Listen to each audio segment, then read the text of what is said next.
Bismillahirrahmanirrahim. Alhamdulillahirabbil alamin.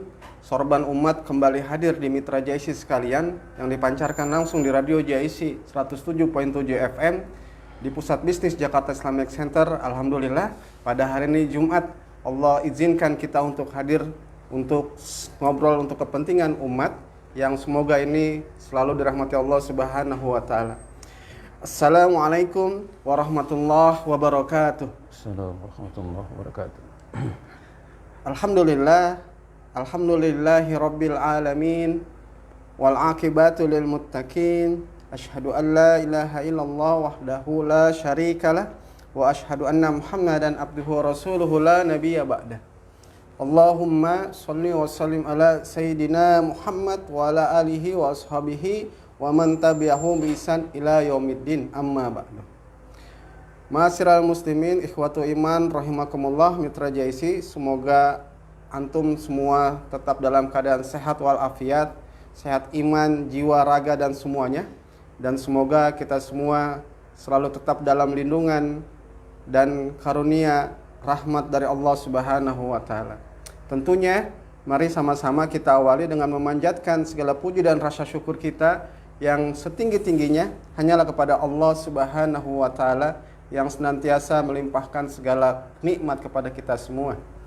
Dan tentunya pun kita harus berselawat dan bersalam kepada junjungan alam, baginda alam, Rasulullah sallallahu alaihi wasallam, dan kepada keluarganya, para sahabat-sahabatnya, dan semoga kepada kita semua umatnya hingga akhir kehidupan kita.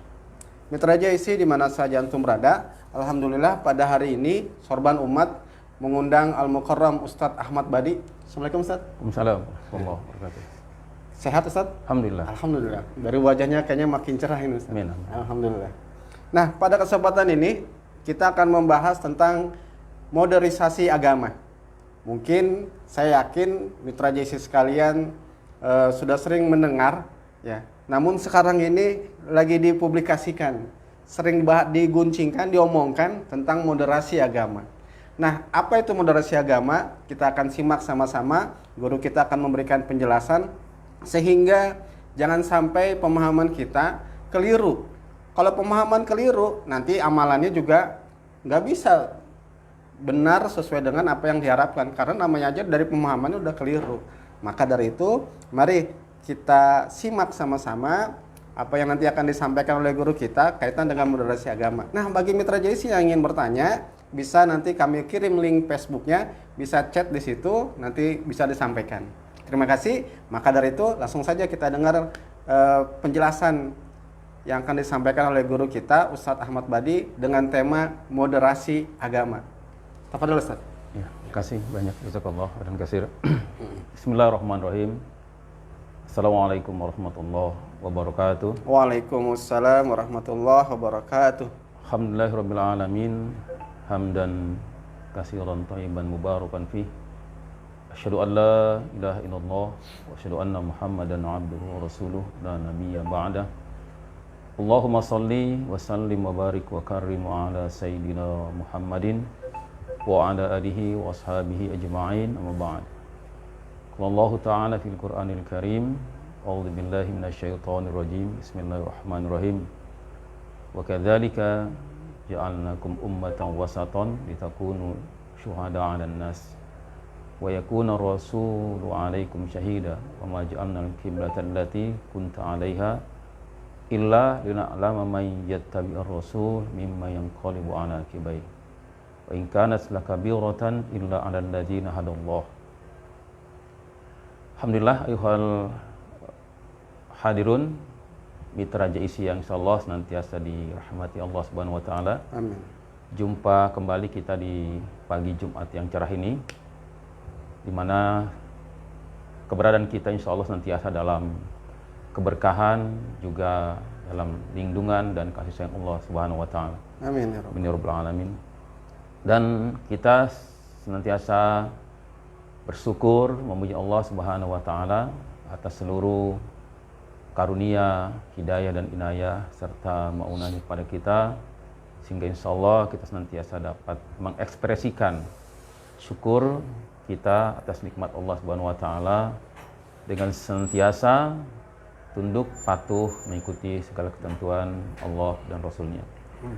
Dan tentunya mitra JIC yang dirahmati Allah Subhanahu wa taala, tidak lupa selawat beserta salam kita sanjungkan kepada manusia terbaik, kekasih Allah Subhanahu wa taala, baginda Rasulullah sallallahu alaihi wasallam yang telah mendedikasikan seluruh kehidupannya, seluruh potensinya demi kemuliaan dan kejayaan Islam dalam mengemban misi risalah di muka bumi ini. Tidak lupa mitra JIC juga kepada para sahabatnya dan keluarganya, semua umat dan pengikutnya ila yaumil ma'ad. Dan tentunya kita senantiasa berharap, berdoa, berupaya agar kita menjadi bagian dari kafilah yang dipimpin oleh baginda Rasulullah sallallahu alaihi wasallam. Mitra JIC yang dirahmati Allah Subhanahu wa taala, sebagaimana tadi sudah di komen, diprolog oleh moderator, pembawa acara Ustaz Hasan Nasir, jazakallah Ustaz. Iya. Terkait dengan tema kita hari ini, moderasi beragama, yang memang belakangan ini semakin menguat. Sementara tema ataupun diksi moderasi ini sebetulnya sudah sangat lama diwacanakan atau diperbincangkan, yang menjadi acuan dari keberagaman agama dan budaya, ya, khususnya di Indonesia. Ya. Meskipun ketika berbicara keberagaman agama dan juga budaya, sebetulnya bukan hanya di Indonesia, ya, di belahan bumi manapun, di tempat manapun, di zaman kapanpun itu selalu ada keberagaman tersebut. Hanya mungkin di Indonesia yang mayoritas beragama Islam dan juga begitu banyak budaya di Indonesia, ya, ini barangkali yang kemudian perlu diwacanakan atau perlu diperjelas bagaimana sesungguhnya Islam khususnya dalam hal ini merespon ataupun mensikapi moderasi beragama. Sehingga seperti tadi juga sudah disinggung, kita tidak ingin kemudian moderasi ini membawa kepada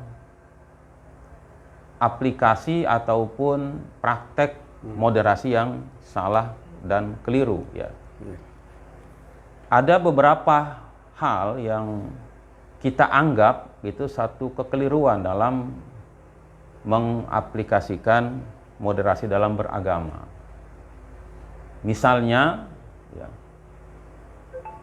yang pertama, menganggap semua agama bahkan budaya adalah sama.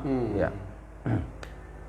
Jadi kalimat sama ini saya kira berbeda dengan ada kesamaan. Kalau sama dalam pengertian sama sebangun dan kongruen, itu mungkin yang perlu kita telaah atau kritisi lebih jauh. Tapi ketika berbicara ada kesamaan, itu juga yang perlu kita lihat di mana kesamaannya.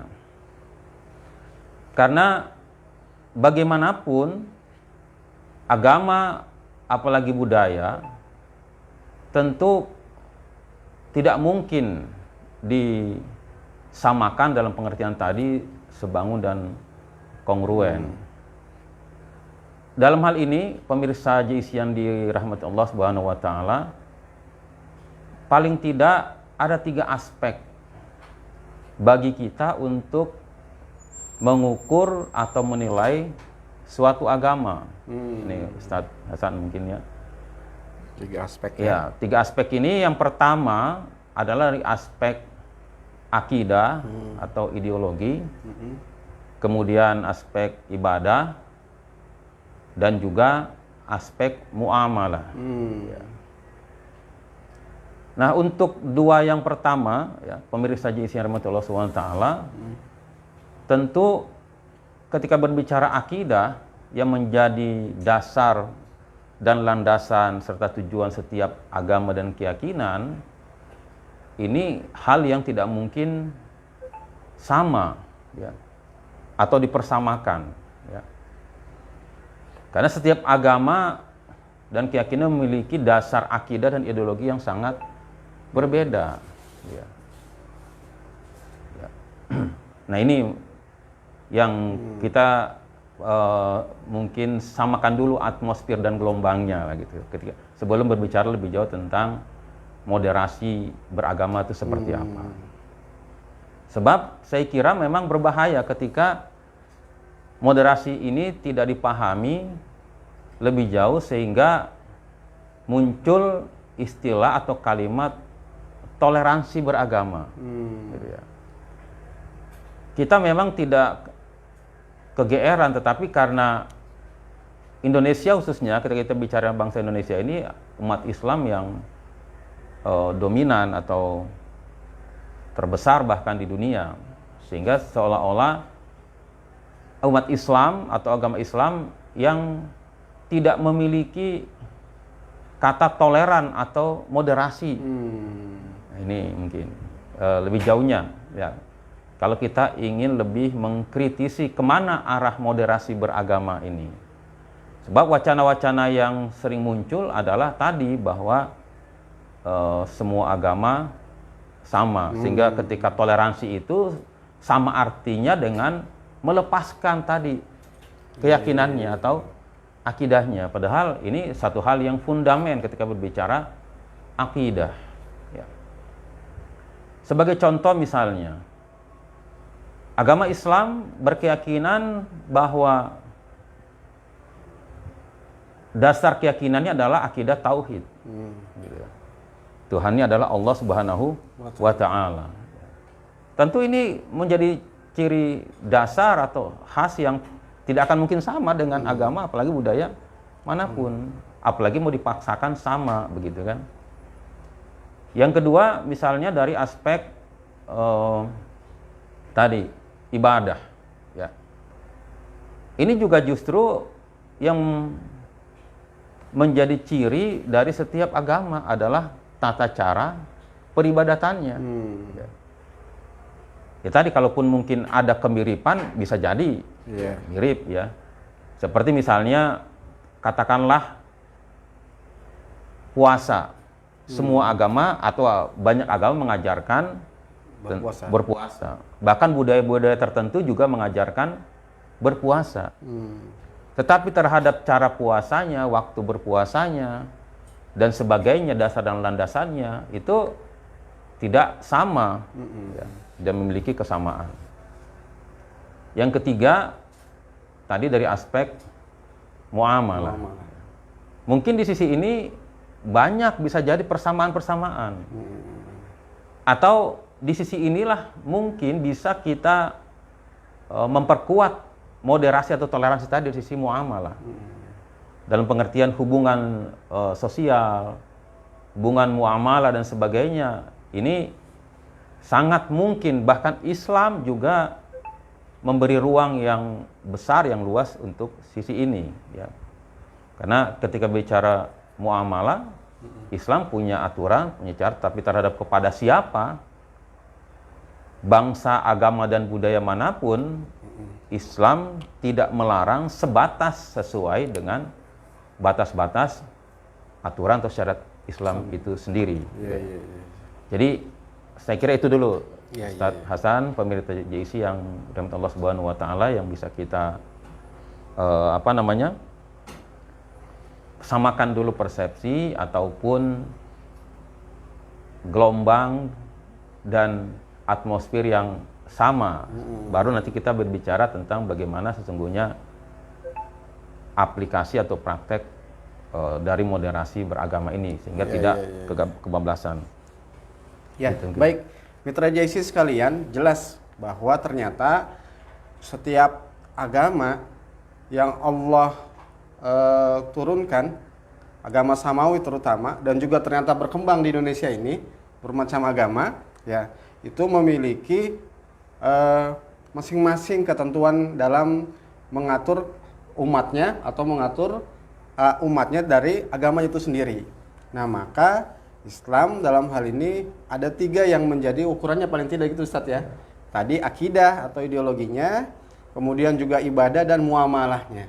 Sehingga jelas perbedaan dalam pelaksanaan dan juga dalam aktivitas pelaksanaan menjalankan agama masing-masing. Sehingga ini tidak menjadi sesuatu yang melebihkan atau mengurangi gitu. Nah, yang ingin saya tanyakan Ustadz, ide moderasi ini, itu moderasi agama ini, itu muncul karena apakah karena kesalahan umat dalam mengaplikasikan agamanya? Karena kok moderasi agama itu sepertinya itu tertuju kepada Islam. Nah, jadi kita bicara ke Islam nih Ustaz. Nah, jadi apakah ide kata-kata modernisasi ini gitu muncul karena pemahaman atau kesalahan umat Islam dalam menjalankan, mengaplikasikan agamanya sendiri? Saya kira bisa jadi seperti itu. Bisa jadi memang berangkat atau berawal dari kekeliruan umat terhadap moderasi. Jadi kalau dari kata moderasi ini kan sebenarnya dari bahasa Inggris. Moderation. Yang artinya memang adalah dia tidak radikal, tidak juga liberal. Jadi di tengah-tengah antara radikalisme dan liberalisme. Gitu. Sehingga muncul kalimat moderator. Ya, moderator itu kan leader of meeting, ya. Jadi pimpinan dalam satu pertemuan atau acara atau diskusi. Jadi dialah yang menjadi penengah atau yang mengarahkan. Apa wasit juga gitu, Ustaz? Ya, kalau wasit kan itu dari bahasa Arab. Ya, tadi dari surat Al-Baqarah 243 wasaton itu. Wasit. Jadi dia memang di tengah-tengah. Memang ini kemudian juga terkadang jadi polemik ketika tidak memahami moderasi. Orang yang bersikap moderat, jadi orangnya itu disebut orang yang moderat. Kadang-kadang dianggap tidak memiliki prinsip dan pendirian, begitu. Karena dianggap kesana iya, kesini juga iya, seperti itu. Padahal justru kalimat moderasi kalau disematkan kepada kali umatan wasaton, lebih kepada justru ini mendudukan persoalan agama lebih jauhnya pada proporsinya, gitu. Sehingga muncul kalimat nanti adil.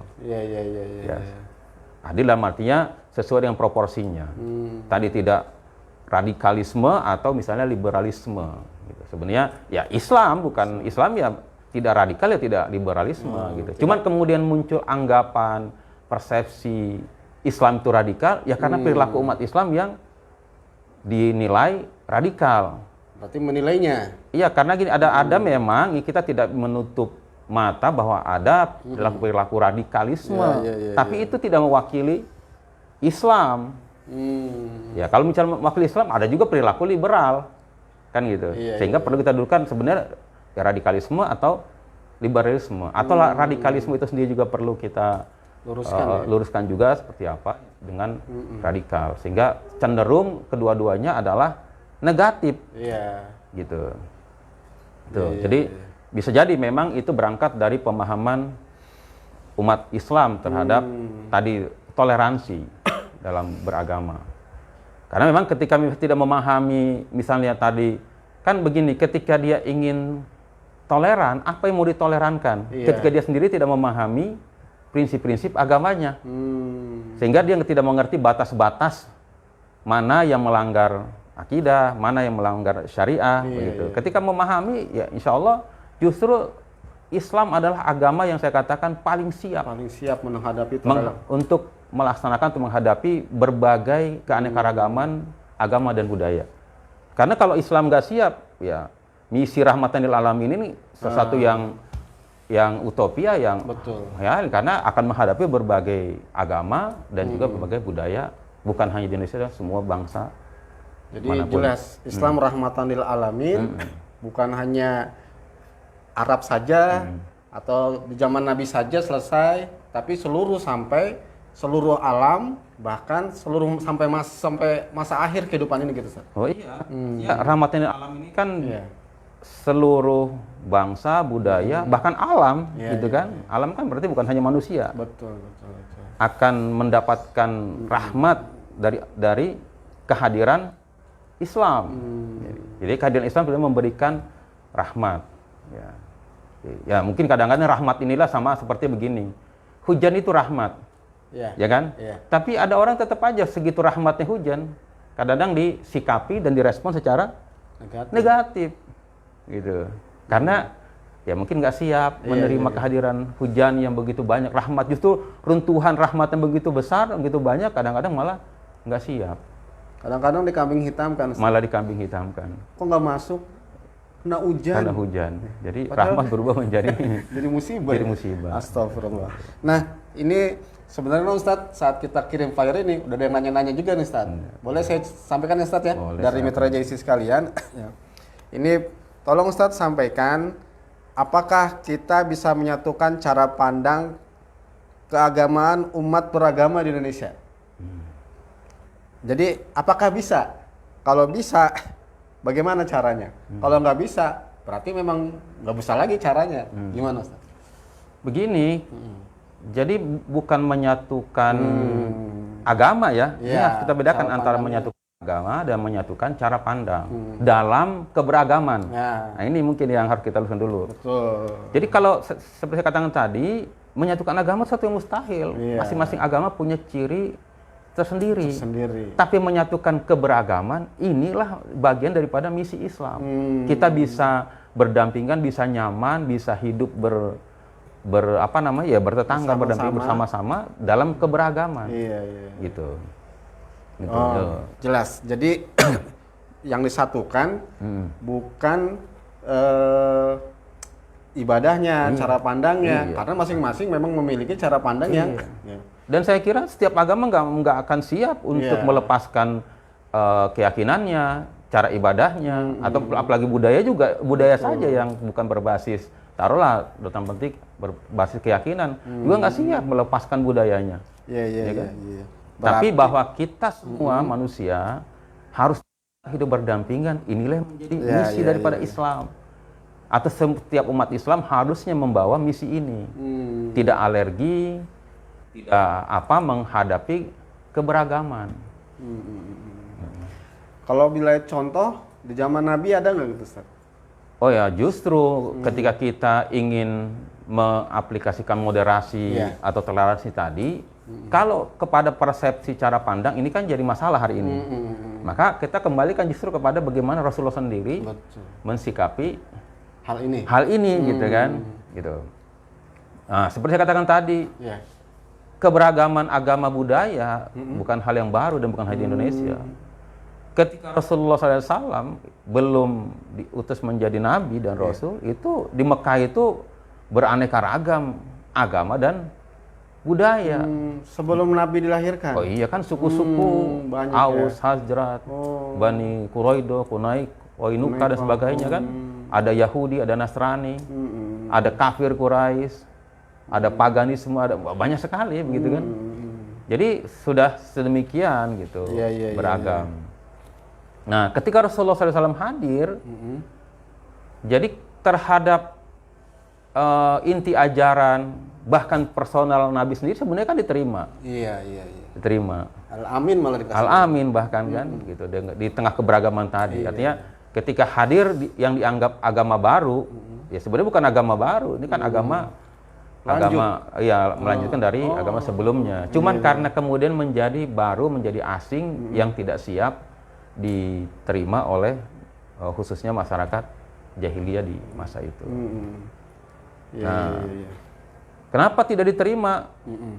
Ya, karena diantaranya ya banyak faktor, tapi salah satunya adalah bahwa ternyata ajaran agama Islam, makanya banyak ayat-ayat Makkiyah itu turun berkaitan juga membahas tentang bagaimana peran ekonomi atau bagaimana sistem ekonomi yang ketika itu seperti misalnya dalam surat At-Takatsur kan, ya, alhaakumut takatsur hatta zumul maqabir, ya kan. Jadi bermegah-megahan, menjadi simbol sosial gitu kan. Harta itu seperti itu. Jadi sudah hilang esensi dan tujuan dari harta. Atau dalam surat berapa?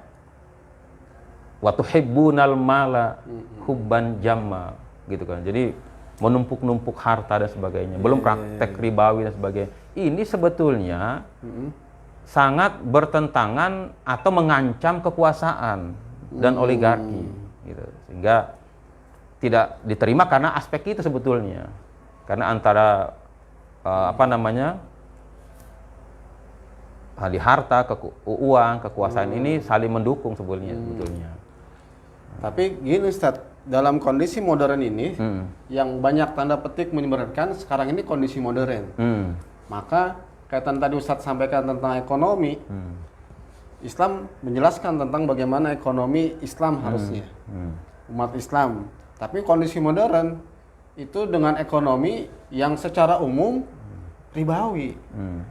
Nah, apakah ini timbul pertanyaan Ustaz? Jadi apakah Islam tidak sejalan dengan kehidupan modern?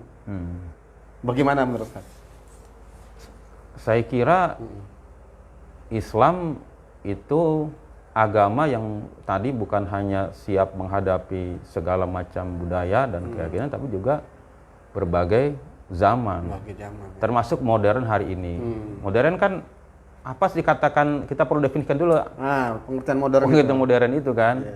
Kan orang lebih melihat modern itu mungkin lebih dari aspek ilmu pengetahuan, teknologi misalnya. Apakah Islam alergi dengan ilmu pengetahuan, teknologi, kemajuan bidang iptek? Apakah Islam alergi? Ternyata enggak kan.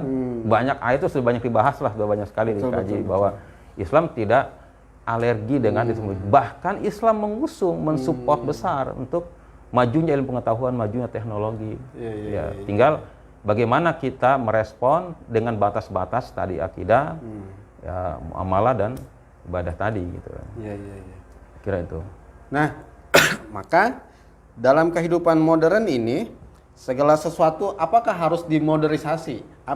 Apakah harus dimodernisasi termasuk Islam ini sendiri?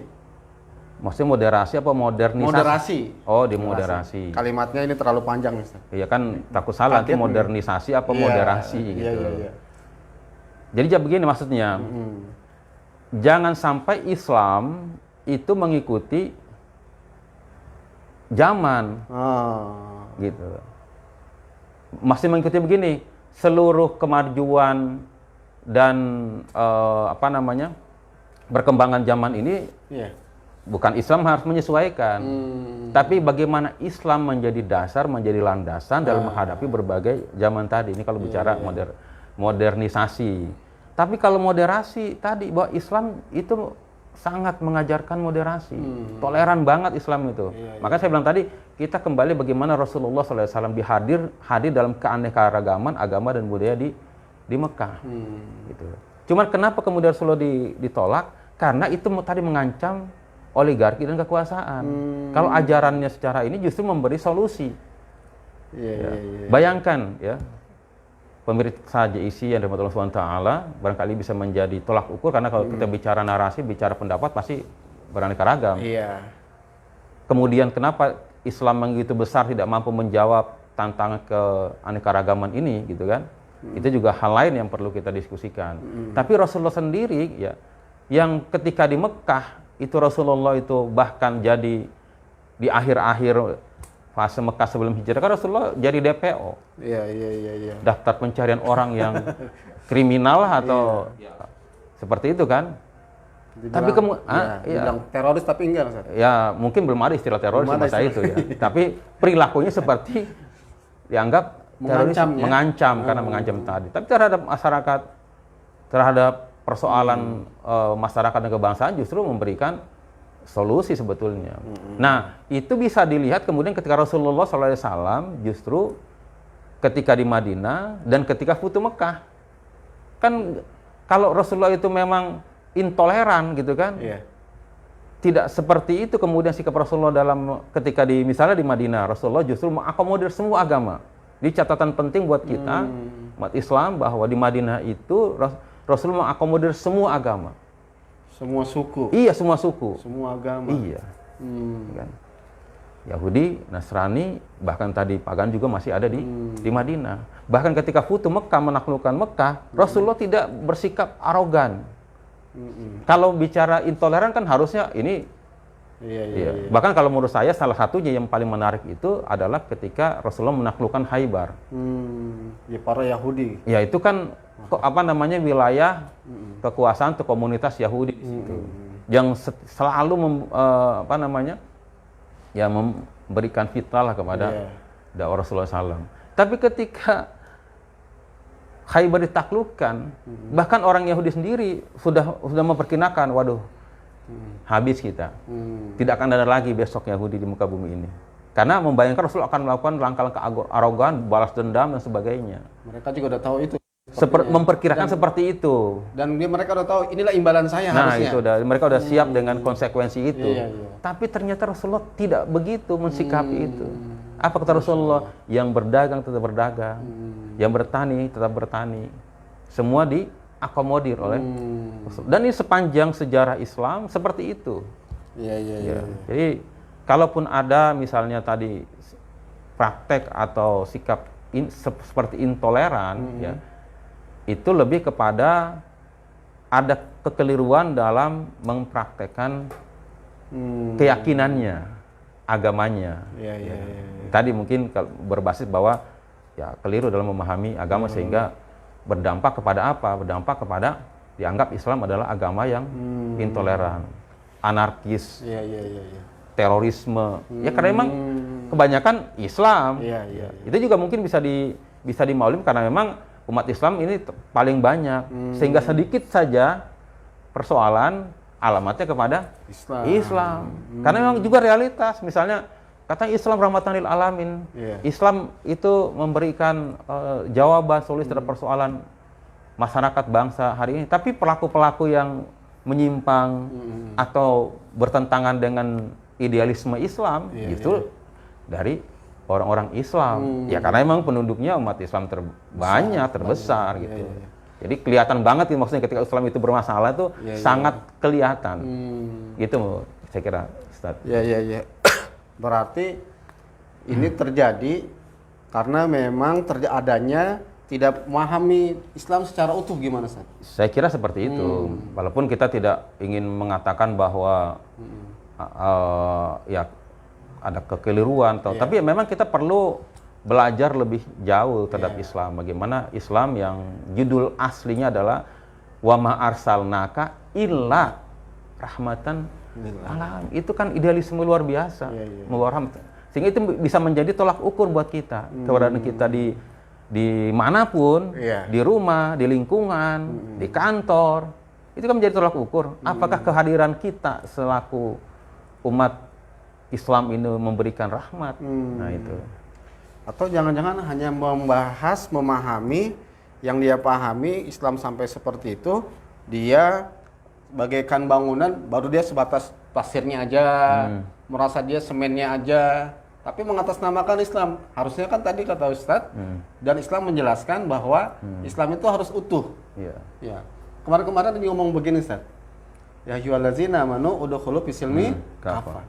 Nah, gimana hubungannya gitu, Ustadz?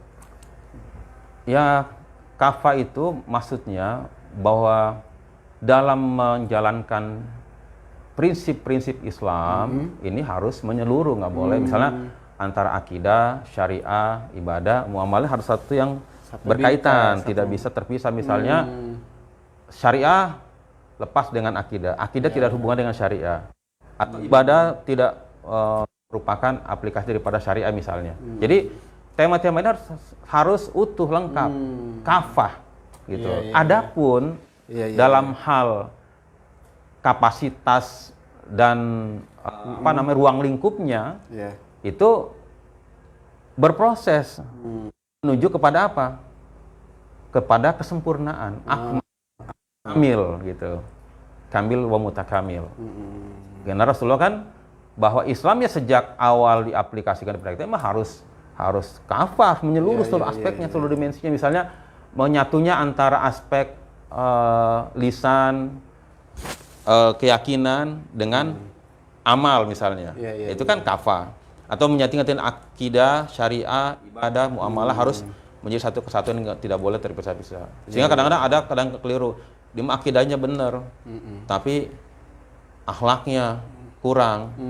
Padahal dia akhlak cerminan daripada akidah gitu. Bahwa akhlak harus lahir dari dasar akidah. Akidah melahirkan akhlak. Seperti itu. Jadi nggak boleh dipisahkan. Itu namanya saya kira disebut dengan kafah. Tapi kapasitas kafahnya ini memang berproses sampai sempurna seluruh aspek dan dimensi kehidupan. Gitu. Nah, bicara aspek dimensi kehidupan, kalau kita boleh, kan banyak nih Ustaz, seluruh aspek kan gitu. Ideologi, politik, ekonomi, kesehatan, pendidikan, itu kan seluruh aspek kehidupan kita nih. Ya. Nah, kalau kita mau mulai dari mana dulu tuh Ustaz? Apa langsung mau semuanya? Apa mau mulai dari mana kita startnya? Sehingga moderasi ini bahwa memahami secara utuh gitu. Startnya dari mana?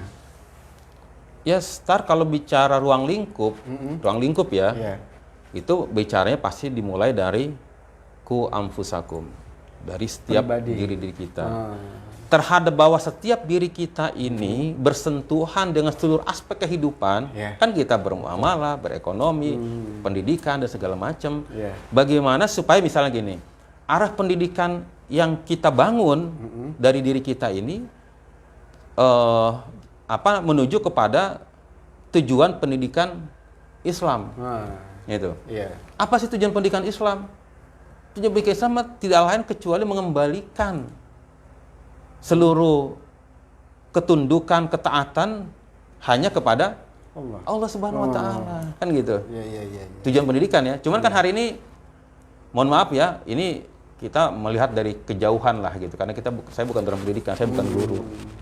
Saya bukan guru di sekolah. Ya, bukan guru di sekolah. Tapi kan kita melihat tujuan pendidikan hari ini itu ya tidak lebih daripada misalnya mohon maaf ya selembar kertas, ijazah, nilai-nilai gelar gitu kan, menjadi status sosial kan gitu. Sehingga apapun dilakukan terkadang yang penting memperoleh tadi, karena untuk bisa eksis ya kan di masyarakat atau dalam kehidupan ini tidak lain kecuali dengan pendidikan. Sehingga orang yang tidak sempat mengenyam pendidikan, orang yang tidak bisa sekolah tinggi dan sebagainya, seolah-olah nggak bisa eksis dalam menghadapi hidup dan kehidupan. Nah ini kan bahaya dalam aspek akidah misalnya. Betul. Gitu.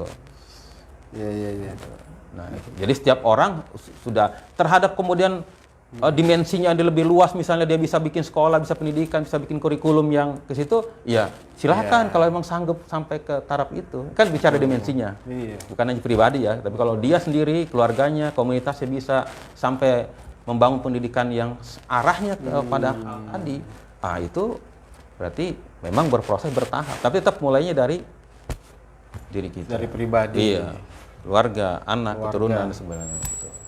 Nah, menjaga kepribadiannya ini Ustaz, kan tadi karena mungkin tidak pada tempatnya atau salah tempat, akhirnya dia berpikir tadi menjalankan ibadah yang hingga disebut dia radikal, ente liberal, kan harusnya tadi tidak kanan tidak kiri sekali gitu, atau gimana menurut Ustaz? Wallahu a'lam bishawab, tapi saya melihatnya begini, terkadang antara idealisme Islam itu kan memang luar biasa ya, maksudnya cuma terkadang ketika antar idealisme dan realitas ini tidak di compare sedemikian rupa, bahwa realitasnya, kapasitasnya, kemampuannya dengan idealisme ini itu seperti dipaksakan supaya ya karena saking semangatnya gitu kan untuk mengaplikasikan Islam. Di samping sisi lain juga mungkin ini aja contoh, saya ingat betul di tahun 90-an. Bagaimana ini sisi lain ya, sisi lain tadi samping tadi antara idealisme dengan realitas, tapi juga ada semacam kecurigaan terhadap Islam. Ada ya, karena saya mengatakan ini ngalamin betul. Ketika dulu di masa SMA orang yang jilbab besar atau ya, jilbabnya rapi atau berbeda dengan aplikasi jilbab yang konvensional misalnya, itu dianggap radikal.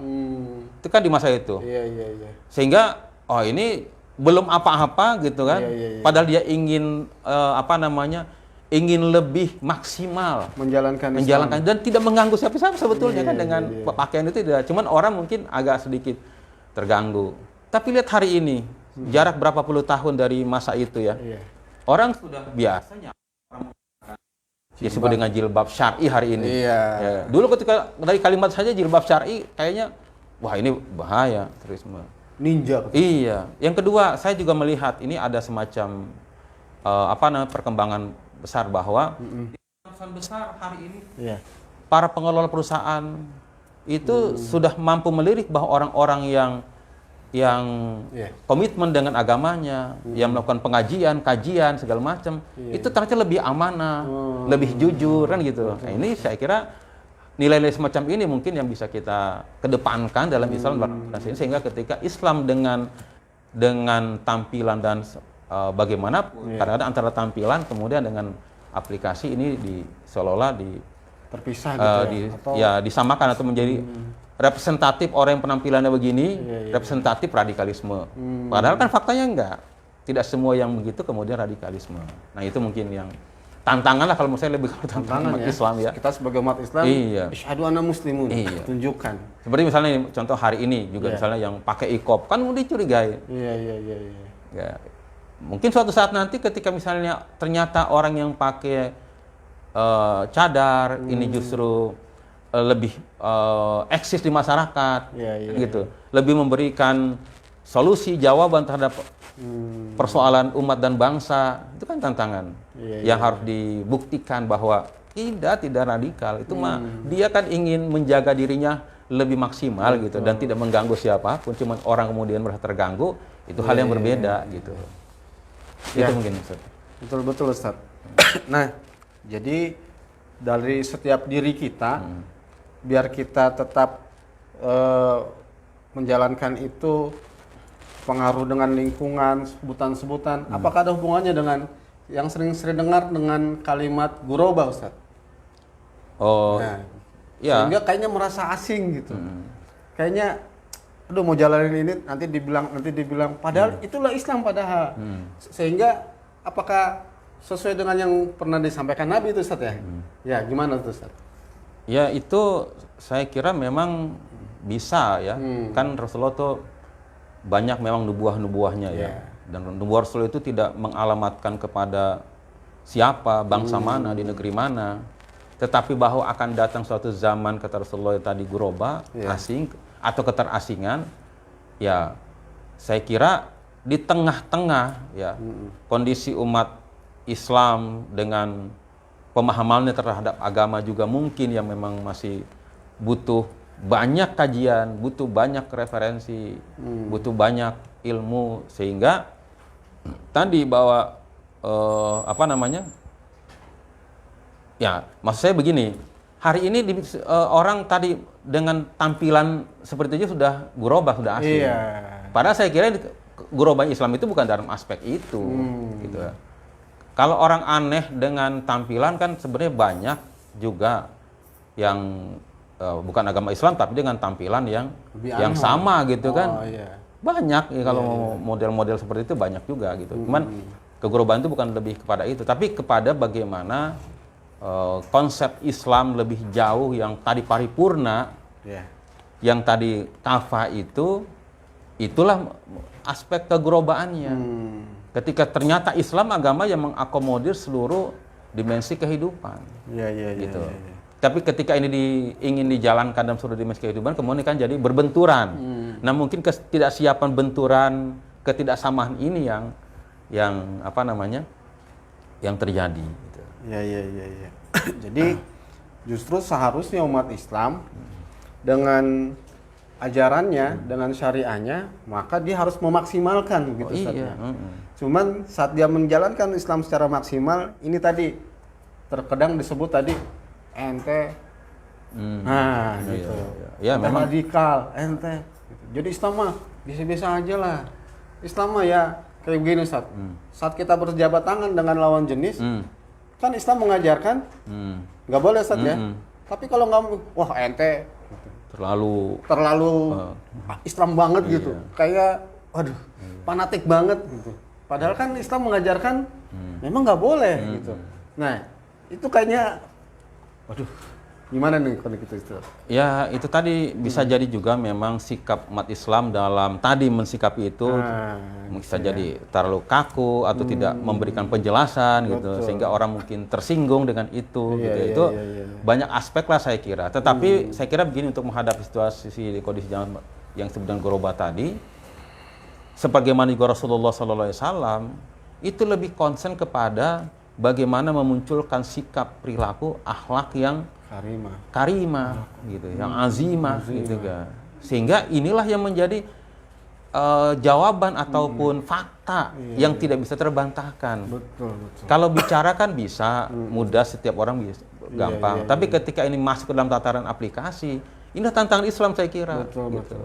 Bahwa kita harus siap memberikan, bukan hanya siap berdampingan, bahkan memberikan solusi. Jadi banyak fakta-fakta di sejarah Islam yang harus kita akomodir menjadi sikap perilaku pada hari ini. Itu banyak sekali. Menteri kajian lain biar. Betul, insya Allah Ustaz. Kajian sejarah tentang pengakuan. Saya teringat pernah baca Ikrimah bin Abu Jahal. Saat dia masuk Islam, menyesal sekali dengan perjalanan sebelumnya. Sehingga bukti penyesalannya dia ibadahnya didobel-dobel pokoknya. Ya, artinya dia merasakan betul saat dia dalam kondisi jahiliyah terhadap Islam itu. Nah, maka sebagai kita udah selesai nih Ustaz, gitu. udah mau 60 menit. Ya.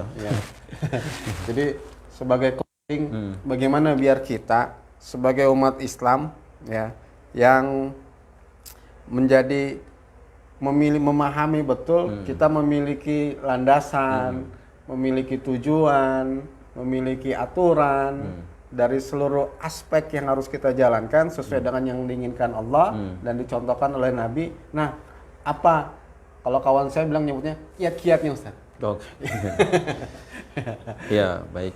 Ya, jadi memang begini, karena ini berbasis yang pertama adalah pemahaman, tentu bagi kita umat Islam siapapun sebetulnya harus nantiasa meningkatkan kapasitas pemahaman. Sama saya juga belajar, terus mencari, karena itu kewajiban yang tidak hilang sepanjang kita masih hidup. Sebagaimana Rasulullah menyampaikan kan, bahwa belajar itu, ya tolabul ilm itu wajib. Persoalannya kan hari ini ketika mensikapi kewajiban belajar wajibnya ini, diwakili apa pribadi harus? Itu mah setiap orang kan. Setiap orang ya, pribadi. Ya. Gimana sih? Jadi kan kalimat hadisnya begitu. Iya. Kullu muslim wal muslimah. Jadi setiap orang punya kewajiban untuk senantiasa, bahkan minal mahdi ilal lahdi. Artinya istilah kulonnya long life education. Belajar sepanjang seumur hidup. Artinya belajar itu tidak harus dibatasi oleh sekolah, lembaga pendidikan. Belajar kan banyak aspek dan bukan hanya membaca. Begitu. Jadi ini yang pertama mungkin yang kurang bagi umat Islam hari ini. Cuman juga ini bukan berarti kemudian hanya belajar saja, gitu kan, mencari ilmu saja, tapi juga harus antara ilmu dan amal ini selaras. Bagaimana kita belajar juga mengamalkan. Ini mungkin yang sulit. Betul. Karena kalau bicara ilmu, pemahaman, idealisme itu kan tadi ya, banyak hari, apalagi hari ini literasinya banyak. Tapi bagaimana kita belajar mengamalkan.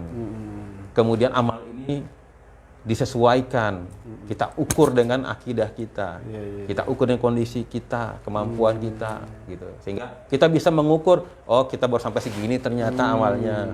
Oh masalah kita di sini, itu kan beratnya di sini sebetulnya. Islam itu hari ini tuh.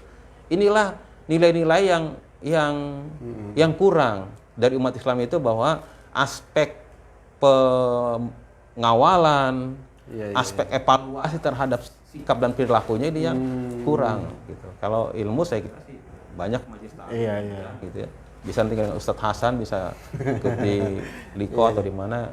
Insyaallah. Iya. Jadi itu yang pertama. Yang kedua tadi ketika bicara amal aplikasi itu menurut saya tantangan buat kita. Kita tertantang untuk bermujahadah bersungguh-sungguh bagaimana kehadiran Islam, kehadiran kita kapanpun dan dimanapun memberi betul-betul rahmat.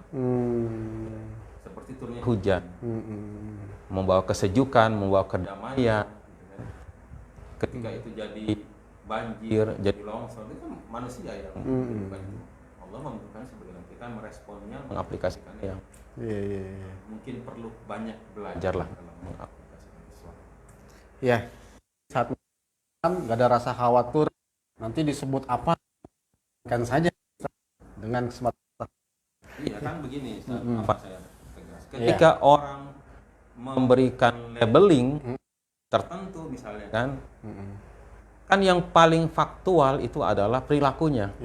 Biarkan misalnya orang labeling, tapi ketika faktanya bahwa kita tidak membawa kemudoratan, nah itu kan bagaimana ungkapan lisanul hal afsah min lisanil maqal, bahwa sikap, perilaku, perbuatan itu jauh lebih sahih, lebih benar daripada ungkapan.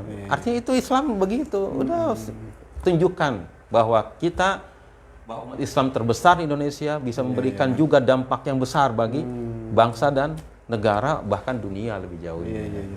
Jadi saya ingat Rasulullah saat rumahnya mau keluar rumah dibuang kotoran. Akhirnya ternyata pas tidak ada lagi, Rasulullah mencari siapa ini. Ternyata tetangganya lagi sakit yang malah dijenguk, bawa makanan gitu Ustaz ya. Masya Allah. Dan itu mengikuti perilaku para sahabat terus luar biasa. Ya, baik mitra JC sekalian, karena kita dibatasi oleh waktu, apalagi Ustadz juga akan tugas di Jumat ini, maka kita cukupkan.